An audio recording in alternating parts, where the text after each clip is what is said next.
According to the Holy Scriptures, Yahweh Shai, the Son of the Most High, is set to bring immortality to the nation of Israel, the elect, via establishing the tabernacle of David, as we talk about the second coming of who the world ignorantly calls Jesus Christ.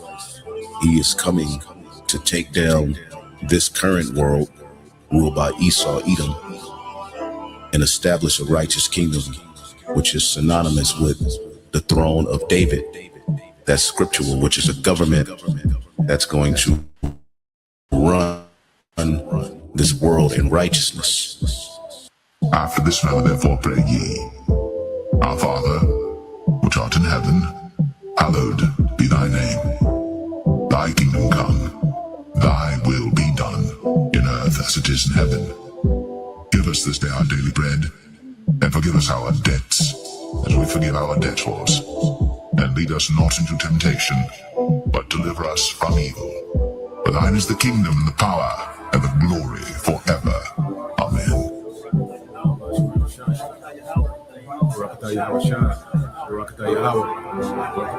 A transfer of rulership is coming, and the kingdom of heaven will be on earth.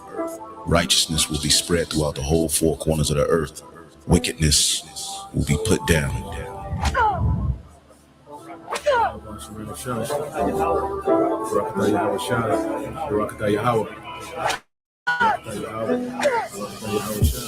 Eternal life. That's what's promised to the elect. All right, all Israel, but it starts with the elect. And that's how the earth will be governed by immortals, perfect angelic forces who are going to come down and rule on earth. Extraterrestrial bodies will be able to do things that humans do, but in heavenly bodies, like eating, drinking. Did not Yahweh Shai say he's going to drink wine with us in the kingdom? Well, how do you drink wine with a spiritual body? Well, we're going to have out of this world capabilities in those new bodies.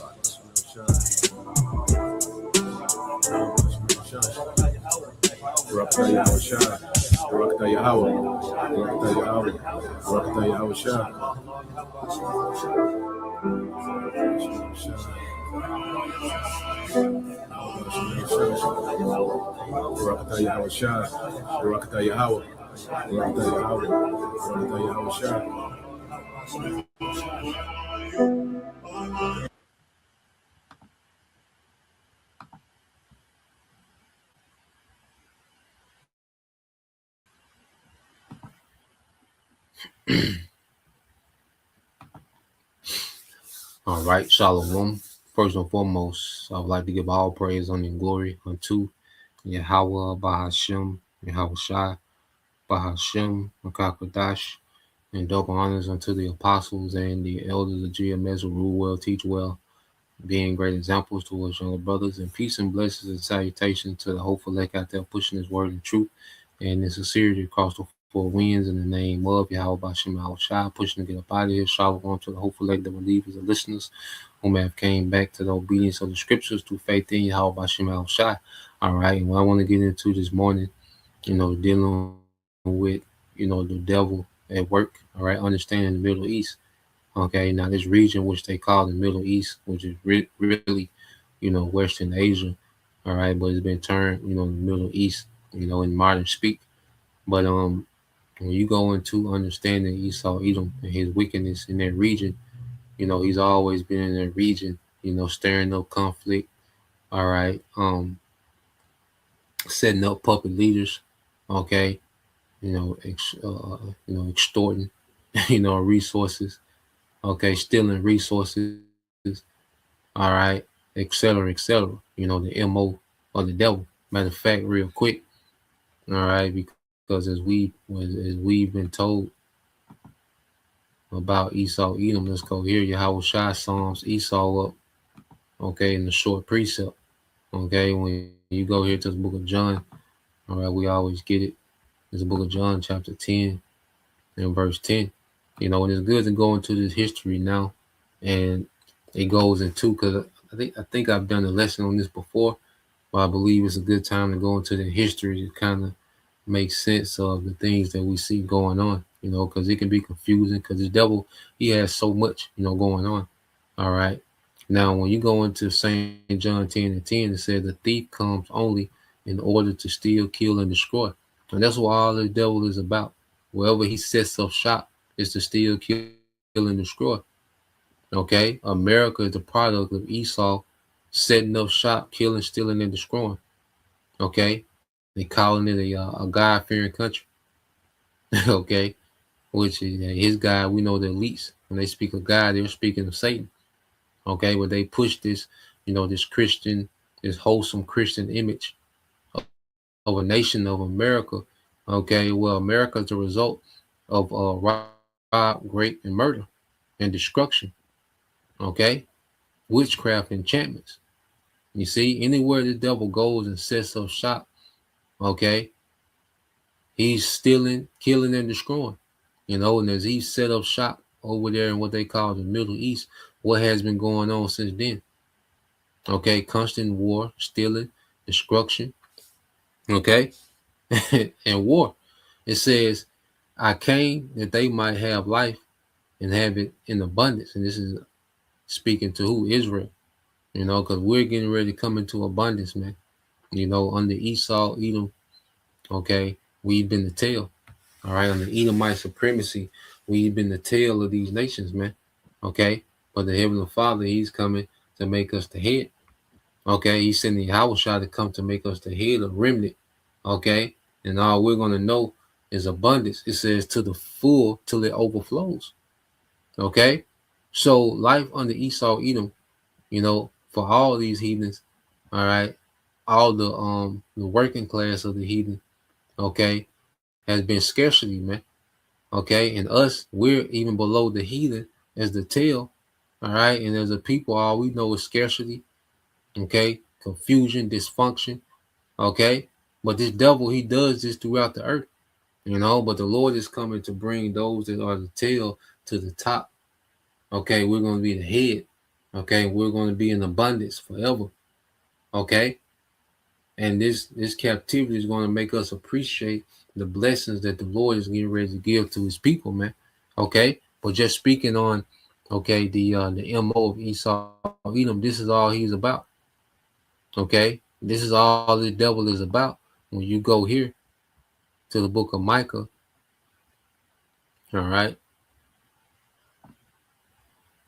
we go into the book of Micah chapter 2 and verse 1. All right, it says, woe, judgment is coming to those who devise wickedness and plot evil on their beds. Okay, and this is Esau Edom, and his bed is his comfort. Okay, so from the comfort of his rulership, he's been able to come up with wicked counsels and execute on these wicked counsels because it's the power is in his hand, because he has, the finance, he has the military, he has the influence, through the media and politics to do so. Okay, it says when morning comes, they practice evil because it is in the power of their hand, as we just went into, man. Okay, so these devil have all the, for the longest they've been able to have these wicked counsels. Okay, and being able to forward these wicked counsels because they have, the power, to execute this wickedness is within the power of their hands. Okay, it said they covet fields and seize them and houses and take them away. They oppress a man and rob a man in his house, a man in his inheritance, man. So this man has went throughout the earth with the sword, okay, and just taken, all right, the earth, man, because the field is the earth, and this man has just been able to take the earth unto himself, all right, and this devil, okay, he'll come, he'll leave the people on the land, but steal the resources, man, okay, set up his corporations and industries to extrapolate the resources and put it on the global market, okay, while the people, the local people, okay, of their land, okay, are third world, okay. So the earth, no one is in the earth is able to benefit off, their own resources, okay, in their land, because this devil, All right. If he sees something of any value that you have, if he finds out that there's anything of value on your land, he's on the way. Okay. And it's by any means necessary, man. All of a sudden, your leader is this inhumane dictator. Okay. All of a sudden, there's a civil unrest. All right. To where people are calling for America to come liberate them. You know, which he does that through his CIA agents. You know, causes these manufactured uprising. All right. And he even go too far as arm, all right, a group of rebels. Okay. Then film it and put it on replay on CNN. Okay. As if it's a catastrophe that he needs to come in and save the day. So he comes in, he'll destabilize, okay, the different areas with these resources that he wants. Okay. Then he'll bring his troops in to occupy. Okay. And no troops are there to occupy. All right. While these major corporations come and set up shop, okay, to steal and destroy. Okay. They come take up, you know, the land that's needed for their corporation. They pollute the land. So now, okay, you know, the agriculture, all right, you know, the agricultural sector, the different nations suffer because of the pollution. And the devil's factories and industries, man. Okay. So this is what the devil has been on in his rulership, man. Okay, said therefore thus said the Lord, behold, I am planning against this family a disaster. Okay, so the Lord is planning a disaster against these devils. And this is why the Lord has made these devils go to war, man. Because this war is going to be disastrous for Esau. This is it. Like a noose from which you cannot remove your necks, nor will you be able to walk haughtily, okay, and erect. For it will be an evil time of subjugation to the invaders. Okay, so against this whole family of Edomites, man, the Lord has a judgment, man. You know, and ultimately, Esau, he just hung himself. Okay, this war that he just started, he just hung himself, is over. Okay, he gonna pull that MOTB out the hat, and that's it. Okay, this is his last trick. The MOTB out the hat, and he's out of here, man. It said, nor will you be able to walk haughtily and erect or proudly. Okay, Esau is not going to walk away from this one. Okay, what he's embarked on with this war, he's not going to walk away from this one, man. Okay, so I want to go here. I got this quick doc. Well, it ain't quick. About 20 minutes. Okay, I want to go here into this is how the U.S. stole the Middle East. Now he's going to go into some history, and it's relevant to what's happening today. You know, so Lord Willis, you know, it's informative in the spirit, and you know, it opens up. You know, hopefully it gives a little more clarity what's going on. So he's going to go into how the U.S. stole the Middle East, all right, and their interests and the moves that they made, and certain things that he goes into. All right, we're seeing it playing out. You know, certain things have come to a head. Okay, that the devil established in that region. Okay, so let's play this.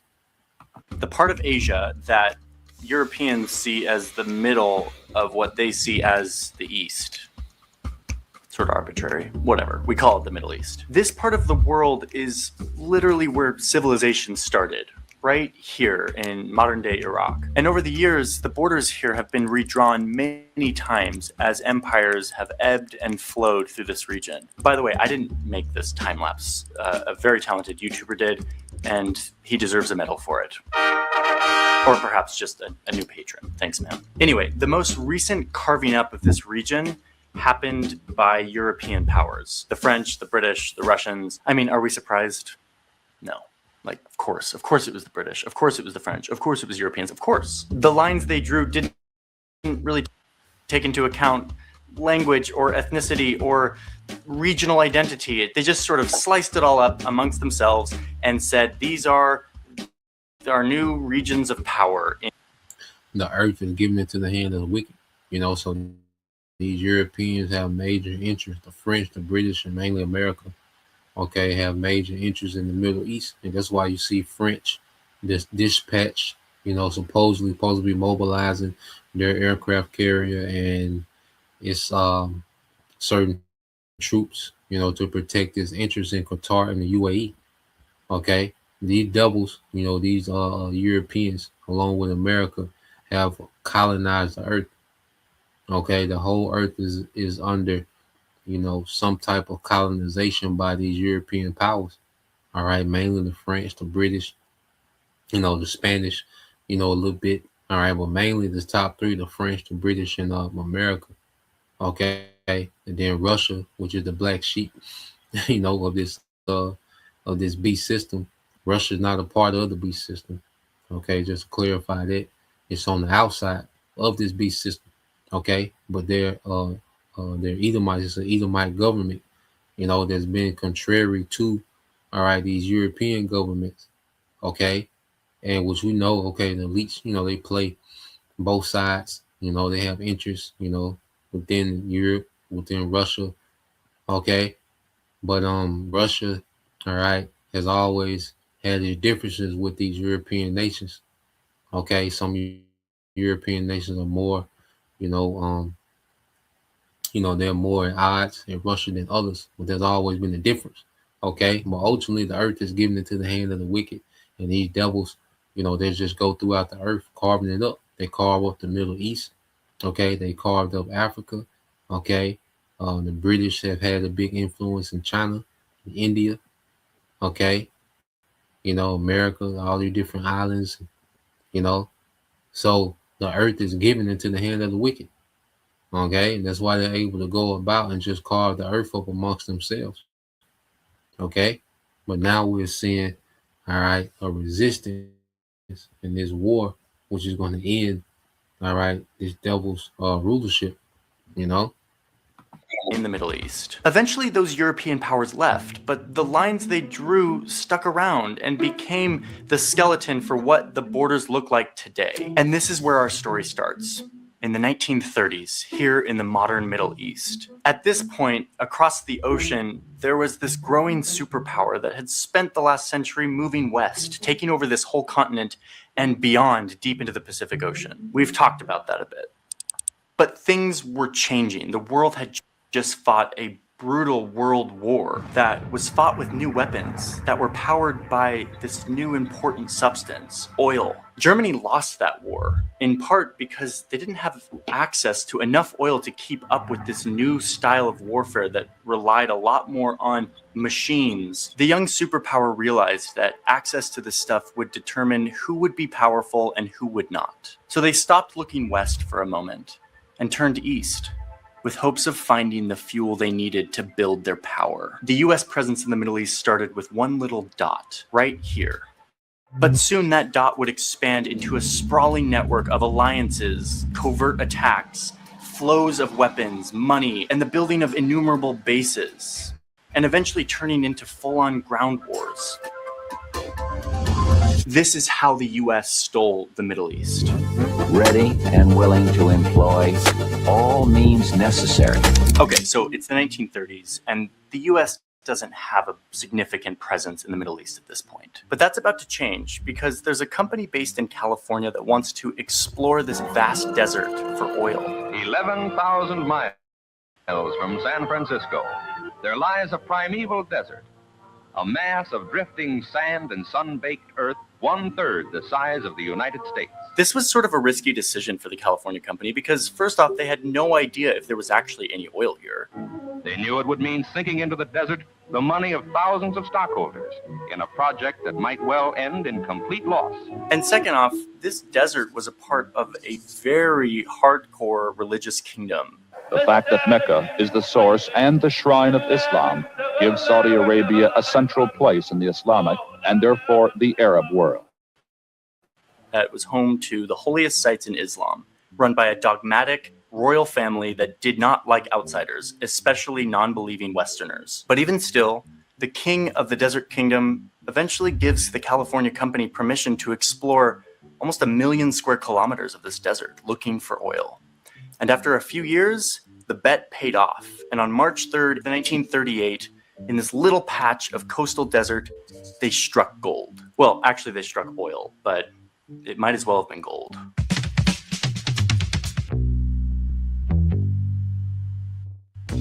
So throughout the 30s and 40s, American oil executives, workers, and their families started flocking to the Middle East, establishing the first significant American presence in the region. They set up little cities around the oil operation that were little slices of America, full of the deepest sinful behavior, like allowing women to drive and the consumption of alcohol. Here is another American colony, complete with air-conditioned houses, 2 hospitals, and an outdoor movie theater.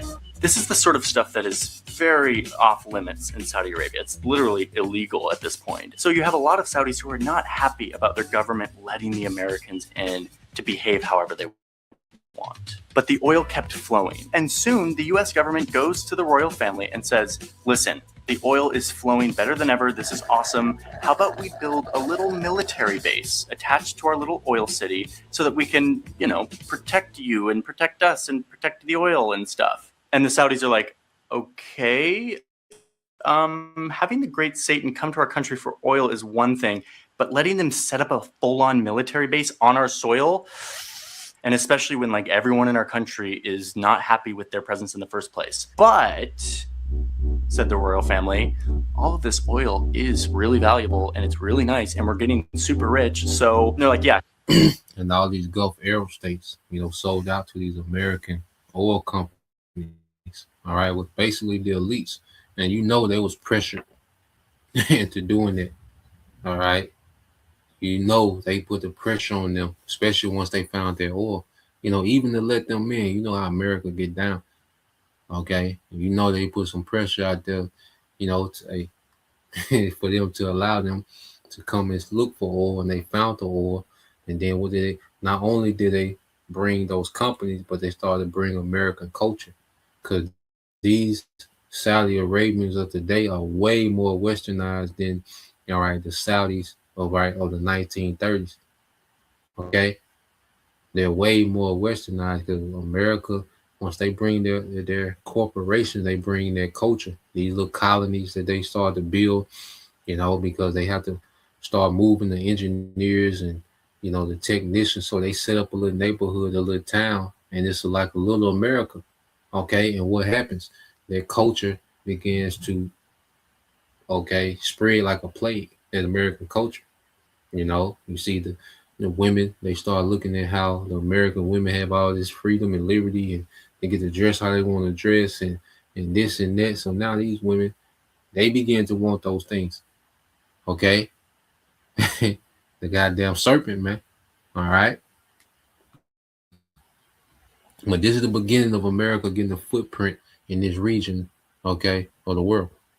Sure, set up the base, but there was one stipulation that the Saudis had for the Americans. You are not allowed to literally plant a flag, no flagpoles of the United States. You cannot put your flag anywhere on this base. Instead, you can put a little plaque on the side of the building so that your flag is not literally on our soil. And that was the deal. And that's exactly what happened. The US sets up its first military operation in the Middle East in the form of a landing strip that is right next to this oil field. Okay, so all of this infrastructure that the Americans were building required someone to build it. They needed a construction company. And there was one construction company that the Americans really liked that helped them build their oil city and their base. This company was founded and run by a guy named Mohammed. Now listen, do you think I'm really giving you the backstory on the construction company that built the air base in the oil city just because that's interesting and I like to talk about construction? No, this is actually very relevant to the story, and you will see why very soon. So the Americans and the Saudis are having this forbidden oil bromance, and it's going really well, and they are just, the oil is flowing, everyone's getting rich. And meanwhile, the rest of the Middle East is looking at Saudi Arabia, and they're like, dude, WTF, why are you in bed with America? And why are you letting them set up a landing strip in your country? And the Saudi royals are like, do you realize how rich we're getting right now? If you were in our position, you would do the same thing, Egypt. Okay, so it's the 1950s, and let's get back to Mohammed, the construction guy. His company, by this point, is thriving. The American presence in oil land is just exploding, and he is building all of the stuff for it. And so this guy has a giant business. And he starts to have children. Well, in fact, he had a lot of children, like 54 children, because he had 22 wives, because that is a thing in Saudi Arabia to this day. Anyway, the point is, one of Muhammad's sons is named Osama. I told you this was going to be relevant. Okay, a reminder that Saudi Arabia is not the entire Middle East. So I'm going to leave the Osama bin Laden cliffhanger for a moment to tell you what else was going on in the Middle East at this time. Remember that it was the hunt for oil that brought the US to Saudi Arabia originally. But now, in the 50s and 60s, there was a new reason for the US to think about the Middle East. And that reason is because there's another big superpower that has nuclear weapons, called the Soviet Union, who is coming into the region and saying to everyone, come join Team Communism. And the US is like, hold my beer.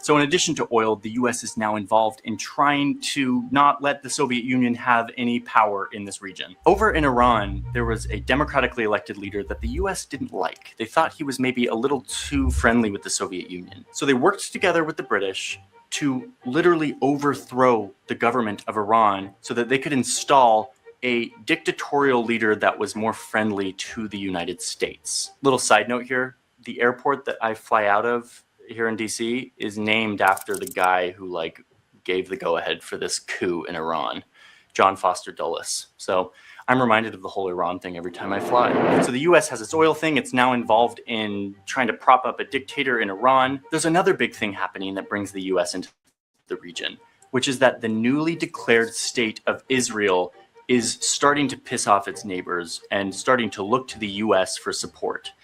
And the US gladly offers it, seeing Israel as a friendly nation in the region that could be a big proponent of US interests. So you see how they started to set up, once they found oil, all right, you see, well, they began to covet their field, okay, covet this region of the earth, all right. So they found the oil, they started, to set up, American communities in Saudi Arabia, okay. They built a, air base, airstrip in Saudi Arabia, all right. So now they starting to interfere with the politics, okay, of this whole region, to the point to where they overthrew Iran's elected government just to establish a dictator that was American friendly because they wanted Iranian oil. Okay, he was named as a Shah because now it's his son, that they was trying to speculate that they wanted to put him back in power when they took down the Ayatollah today. So this guy here, in his white outfit, okay, known as the Shah, all right, his son is whom they have today in America, and their fantasy plan was to remove the Ayatollah, okay, and set up his son back in power, okay, to have a Western, okay, friendly, government in Iran. There will be all down for American companies coming in and setting up, all right, and privatizing Iranian oil, okay, and also putting them under authority, all right, under the, making them a vassal unto these small hats, okay, and this is why America has armed, all right, these small hats to a T, okay, this is why they've armed, these small hats, because ultimately these small hats are nothing but a military outpost, okay, for America, okay, because these small hats have been given all this military technology and weaponry and all this intelligence, okay, to keep these nations in check, okay, to be a constant terror, all right, to these Middle Eastern nations, okay, that are subjugated to America, okay, and Iran, all right, they overthrew this nigga, which he gonna get into it, okay, he gonna get into it, all right, it's gonna line up, I pray this is making sense, giving more clarity to what we see going on in that region. Okay, but these small hats, they just been, a military state. Okay, to enforce compliance from these nations, to remind them, all right, it will be wise to be compliant to the American hegemony. All right, so let's play this. US starts to fund Israel with tons of money and fighter jets and all of these things to help them fight their wars against their Arab neighbors. There was a debate happening in the United States on whether or not they should actually do all of this to support Israel so intensely, because they knew if they did, they were going to piss off all of the neighbors in the Middle East. And all of the neighbors are the ones who had the oil. In the end, the US did decide to support Israel. And with that came a major backlash from all of these oil-producing countries in the neighborhood. There's a crisis of such proportion that we probably haven't even begun to grasp it yet as far as the country is concerned. Scenes like this are becoming all too common on both sides of the Atlantic. But for America, they are more ominous. They tell the Arabs that their oil weapon is wounding America, the country that supports and supplies their enemy Israel. Eventually, this backlash against supporting Israel kind of calmed down. There was some peace talks. And anyway, let's get back to Mohammed, the construction guy, and his son Osama, because this is where it really starts to heat up. And it is this world of religious authority and deeply rooted traditions that is now being challenged by the wealth of oil and the Western invasion it has brought. So it's now the 70s, and Mohammed bin Laden, the construction guy, is now insanely rich. His construction company is giant. His 54 children are also rich. And his son Osama is growing up and is in his 20s and is looking around at all of this stuff happening in Iran and in Israel and is starting to feel really uncomfortable with the notion of his family being so supportive of American presence in the Middle East and his government, this religious kingdom, home of Mecca and Medina, being so okay with the US so embedded in the Middle East at this point. These are ancient holy lands. Why is my government and my family supporting this great Satan superpower coming in and becoming so involved in the Middle East? So bin Laden sets out on a lifelong quest to fight back against these superpowers, not just the US, but also the Soviet Union, invading the Middle East. He heads to Afghanistan, where the Soviet Union is invading Afghanistan, trying to take it over. Bin Laden wants to fight back. By the way, the same year in Iran, that dictator that the US put in gets overthrown in a giant religious revolution that gets rid of the old dictator that the US liked and puts in a religious government headed by this guy, Ayatollah Khomeini. And this is the guy, all right, that American small has just on the live. Okay, Ayatollah Khomeini. Okay, so when they overthrew that Western dictator, all right, the Shah, they installed the Ayatollah. Okay, so this is happening at the same time. Bin Laden, he's finna go and fight. He's finna start. It's like he's gonna begin to organize what we know as a Taliban today to fight the Soviets, okay, which the Taliban was funded by the West. Okay, so bin Laden, was funded by the West to fight the Soviets. Okay, now how, was he, anti-West and anti-Soviet? We don't know, but we know for sure that one thing that he was funded and set up by the CIA and weaponized by the CIA, okay, to fight the Soviets in Afghanistan. Okay, the Taliban was made possible by CIA training and funding, okay, to be used as a proxy to fight the Soviets. Now, America, when they do train and arm these proxies to fight, because Esau got so much wickedness going on, and it is always some type of backlash. Now, he does prop up and train these people to fight, and they do turn on him at times. All right, they do turn against America. Okay, that happens. Okay, it's just a bunch of mess because this nigga is so wickedness. He got so much wickedness going on. Okay, there's a hurricane. It could be a hurricane to keep up with. But we just gonna keep it surface level, not to get too deep, but just to hit the main points of the different narratives that's been going on. All right, in the what they call the Middle East. Okay, so now you have this guy, the Ayatollah, They overthrow the, that Western dictator, and they say he was a complete tyrant, to Iran, to those Iranians. Okay. And that's why those older Iranians, they have such a hard stance against the West, because they know what the West is about.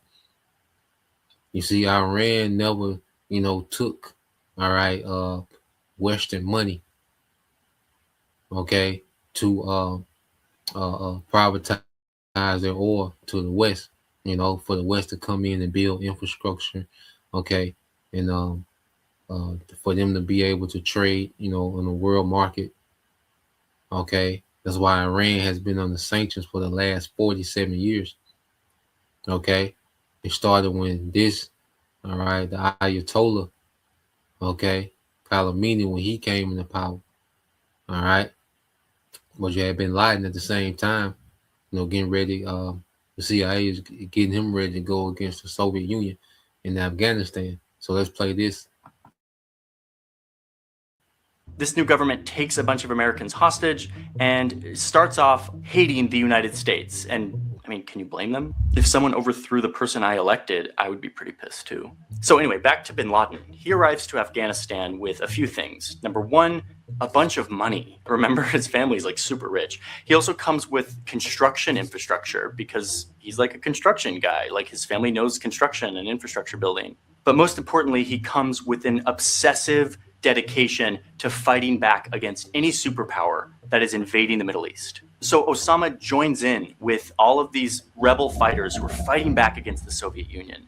And they fight a long, brutal war. By the way, the US was secretly loving this, loving that the Soviet Union was getting like beat back by these like rebel fighters. So they end up sending loads of weapons and money and support to these fighters, something that will come back to bite them a few decades later. Yeah, and this is like I said, all right, the West prop this guy up, okay, to be a militant, okay, because if your father's allowed to have those big contracts with the West, you got to be juiced in, okay. So they propped this guy up and they used him, but when they didn't need him anymore, it was easy to make him a villain, okay. This is what these devils too. They prop these different groups up, okay, and then all right, you have some groups that naturally go rogue, but then some groups, when they don't have any use for them, okay, it's easy to make these groups the villain. Okay. So, we'll never know the exact, it's all mostly speculation. All right. But just understanding the pattern of the devil and how he works, man. Okay. So now you see how these different characters, they don't just pop out of nowhere. Okay.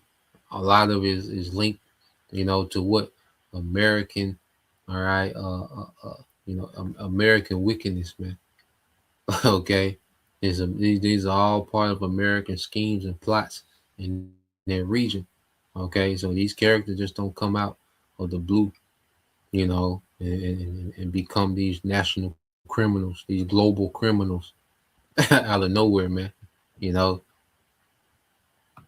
Eventually, Osama and the Afghan fighters beat back the Soviet Union. It was 10 brutal years of war, and by the end, these fighters were battle-hardened. Osama was now completely dedicated to his cause of fighting back against superpowers who were coming into the Middle East.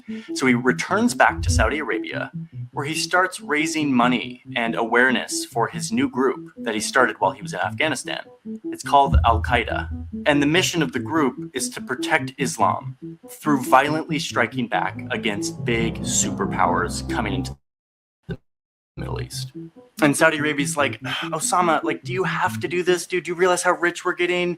Like, Saudi princes are living on yachts in the south of France and like flying in their private jets. And they're like, dude, chill. Like, it's fine. We get it. We don't like the United States, but like, can you like maybe chill? Our partnership with the United States is actually turning out to be really great. And I know, yeah, they're really into Israel and they're really bad and everything, but like, they buy our oil and they give us weapons and we're like doing just fine over here. So they completely sell out. These Gulf Arab states have become the lapdogs of these Western, all right, governments, man. All right, these EU nations in America. Okay, mainly America. And this is why we see Iran, targeting these Gulf Arab states and these American military bases. See, this has been a long time coming. You see, this is what Iran is tearing down in days. Okay, all this buildup in this region over these decades. So Iran is tearing it down in days. Okay, America has invested a lot into this region, man.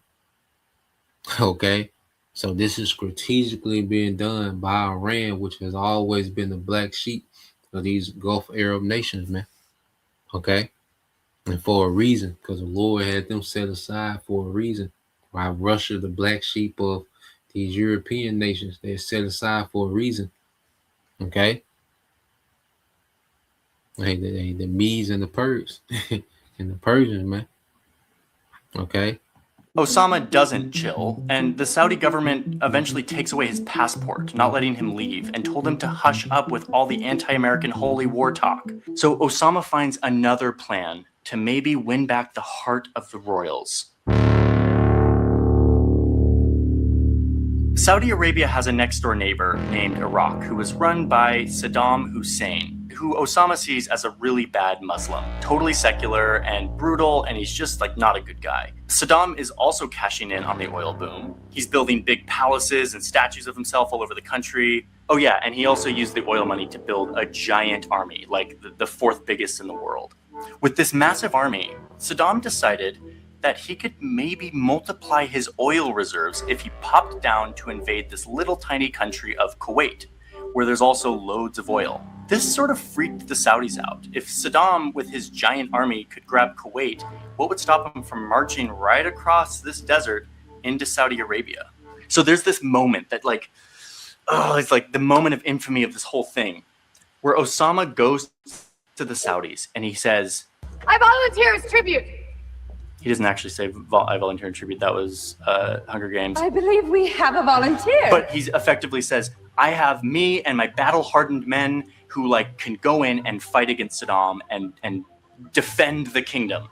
And the Saudis are like, no, we're not gonna let this ragtag group of rebel fighters fight off the fourth largest army in the world. And Osama's like, well, we beat the Soviets.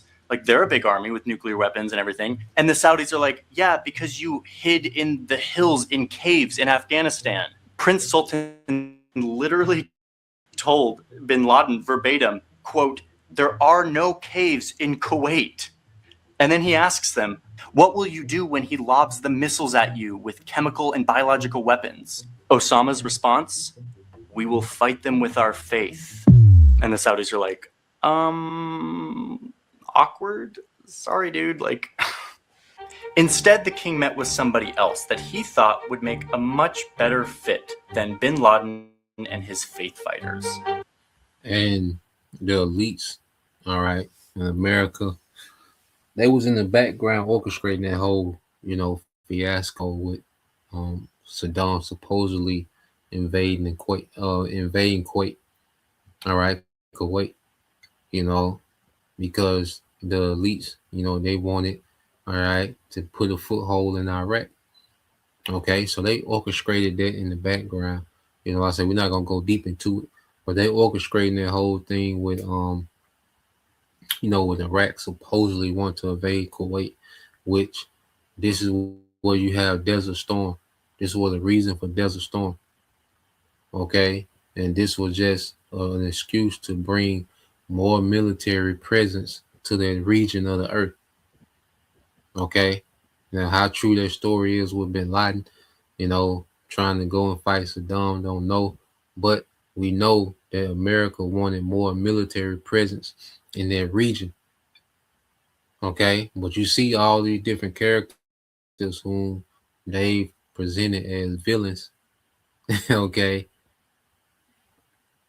because there's mixed stories about Saddam. Some say he was, a tyrant. Some say he was, a decent leader. But neither here and there. Either way, America wanted more military presence. That was the whole play. All right. So now, they made this big thing as if Saddam was just, you know, trying to conquer the whole Middle East, okay, with this big military.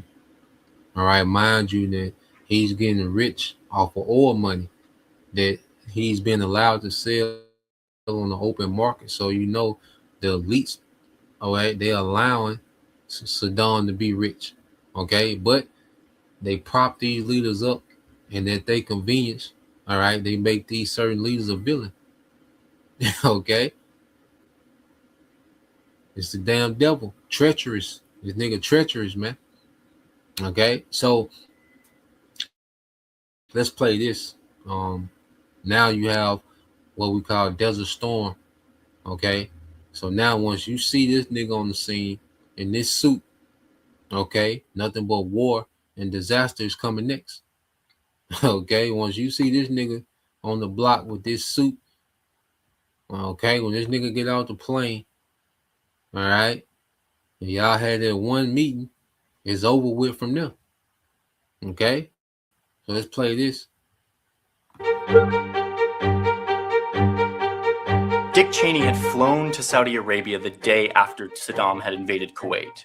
At this point, the bromance between the US and Saudi Arabia had cooled a little bit, as Saudi had gotten more and more flack for being in bed with the US. But even despite this, he told Cheney to... And remember, Dick Cheney is a politician, but the devil also owned oil. All right. Dick.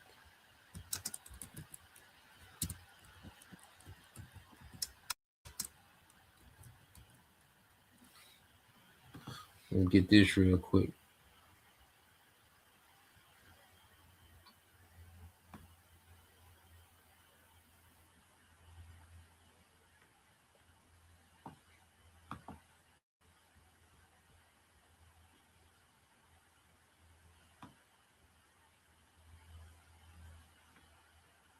So when you go into Dick Cheney, all right,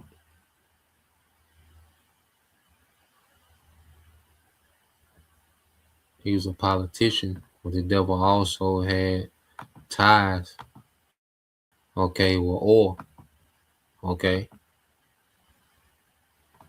All right, I said Dick Cheney serves as chairman and CEO of Halliburton Company, a major American oil field services and construction conglomerate, okay, construction, because there's another thing these devils do, you know, is they, you know, bomb, all right, they bomb these Middle Eastern countries to death. Well, they contract the rebuilding to these American companies.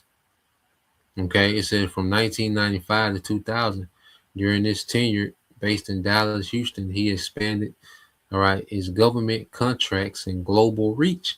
Okay, he left in 2000 to become vice president following controversies, all right, over accounting and ties to nations under sanction, man. So just underhanded dealing, man. Crook. Okay, all these devils are crooks, man. Okay. All right. It says controversy. During his tenure, the company faced scrutiny for doing businesses with countries under U.S. sanctions such as Libya, Iran, and Iraq. Following his departure, the company was scrutinized for its contracts during the Iraq War. Okay, so here it is, the devil, you know, and that's why in 2000 they went right back into Iraq. Okay, while this nigga was vice president under Bush Jr. Okay, what happened? They went right back into Iraq, man. You know, and he's just securing contracts. Okay, setting up deals, and you see, that's what this is what the devil does, man. Okay, but he'll present to you like Saddam, all right, is just getting ready to take over the world. You know, like Saddam is just this monster that got to be stopped immediately. Okay, and this nigga show up the next day. You see, because his wickedness was already planned, man. Okay, so let's go here, and it's the same thing that we see today. You know, they demonize this person. That's why I look like You know, and for a while, there was America looked like the hero. They were stopping the world from being conquered by tyrants. You know, there's a narrative that America has been able to run with. Okay, is these heroes that stopping the world from being conquered by tyrants, man. Okay, but now everything's in the open, and it's like, no, this nigga is the problem. Okay, he's the true terrorist of the earth, man. So let's play this. Come with as much force and as quickly as he could. And that is exactly what Dick Cheney did. Ready and willing to employ all means necessary. The U.S. went insane here. They recruited 37 other countries, and then they sent more firepower in terms of ships and bombers and troops and all this stuff than you and I could ever imagine. It was insanity. And they totally crushed Saddam. Within a few weeks, they had pushed Saddam back and completely won over the hearts of the royals. The bromance is back in business. So now you have these Saudis that are beaming at the Americans for helping them fight off Saddam. And you have a bunch of bases that the U.S. set up to mount this attack. There was a whole purpose for America to have a major military footprint, okay, in the Middle East. That was the whole reason of that Gulf War. Okay, was America to create a narrative that they're needed in their region to protect the world from boogeymen in their region. Okay, that was a whole purpose. All right, this is what Iran is attacking. The decades-long military buildup. Iran is erasing America's footprint that they've been establishing for decades over there in their region, man. Okay. Way more than before. The U.S. came with all of this firepower and manpower and bases and artillery, and then they just sort of never left. Something that really pissed off a lot of Saudis who were very uncomfortable with U.S. presence to begin with. But the guy who was most pissed off than anyone in the Middle East at this point, Osama bin Laden, who had not only been rejected by his own country. Well, what you know, they're going to go into the narrative going into 9/11, which we know, there's a whole nother, you see. But that's the main point of the video. It's about 3 minutes left. I just want to show that, mainly. All right. So let's go here.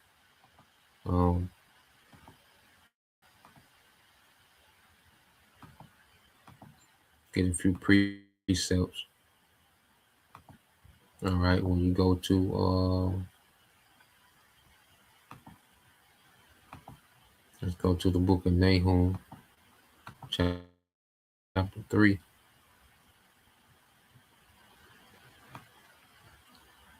All right, this is the book of Nahum, chapter 3.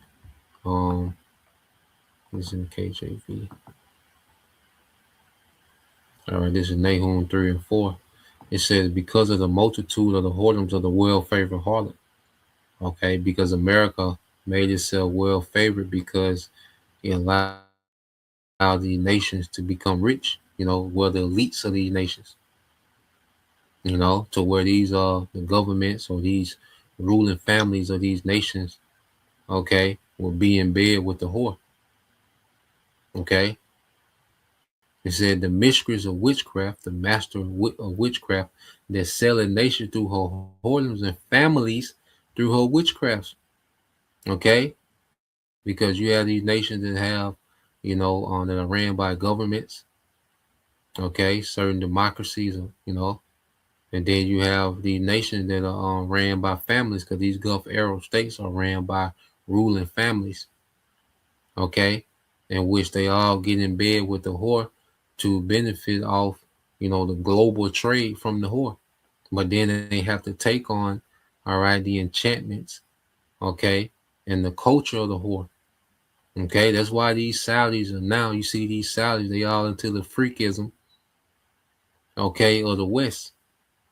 Okay, you go into these ruling families, Islam is supposed to be a strict religion. Okay, Islam is supposed to be a strict religion. But these royals and these Saudis, all right, the different princes and different ruling elite families of these Gulf Arab states, man, they're turned out. They're with the Epstein crew now. Okay, they're fully turned out. But this devil, he does this throughout the world. Okay, South Korea, okay, Japan, all right, China, they're all the way turned out. Okay, by the whore. You see, it says, "Behold, I am against thee," said the Lord of hosts, "and I will discover thy skirts upon thy face, and I will show the nations thy nakedness and the kingdoms thy shame." Okay, so now shame is being brought out on the devil on what he's been doing this whole time. Okay, and what this devil, what the elites of these devils are really into. Okay, so America was looked at as the model, okay, of how these nations should be, and now these nations are seeing, okay, what America and these Edomites were about the whole time. Okay, I will cast abominable filth upon thee and make thee vile, and will set thee as a gazing stock, man. So now America is being looked at, the Western elites. All right, these Edomites, man, they're being looked at as a gazing stock, man. They've been looking at it as filth. Okay. Now the Lord is really showing, all right, this false character, of America being this, this wholesome Christian, okay, family oriented, humanitarian. Man, the truth about what America has always been about is now coming to the forefront. What Esau, these Edomites have always been about, is coming to the forefront, man. Okay, this is a lewd people. Okay, but when you go here to Habakkuk, and we can, but these nations have, sold themselves out to America, man. For those goodies. Okay, but you have, certain nations, especially Iran, has always been the black sheep.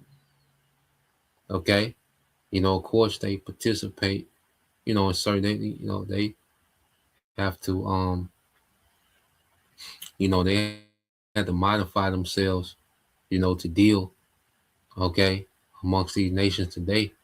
Okay, but they never, became a lapdog to the elites like these other Gulf Arab states. Okay, it said Habakkuk 2:4 said, "Behold, his soul which is lifted up is not upright in him, but the just shall live by faith." All right, so this man Esau Edom, he can't be right. Okay, it's not in him to do right. Okay, so this man has went throughout the earth, treachery, wickedness, okay, lewdness, okay, stealing, all right, starting wars, okay, he double crossing, triple crossing, putting nations against each other. Okay, verse 5 it says, "Yeah, also because he transgresses by wine, he is a proud man." Okay, so this devil, he's been able to influence the earth. Okay, he's been able to infiltrate all these nations with his wine, with his doctrine. Okay, and this devil, he drunk off his own wine, man. That's why he just staggering in the earth like a drunk man, because he's been able to prosper in his wickedness and infiltrate these nations and influence these nations with his wine. He's drunken off his own wine. He's a proud man. Okay, neither keep it at home, who enlarges his desire is hell and is death and cannot be satisfied, man. Okay, so this man is always roaming the earth, seeing what he can take next. Okay, seeing who can he impoverish next, and how can he enrich himself, man. So he just going through the earth like a madman with all this military might, like a drunk madman with all this military might, man, and all this wealth and influence, man. Just staggering around the earth doing what he want. Okay, he said, "But gathering unto him all nations and heaping unto him all people," man.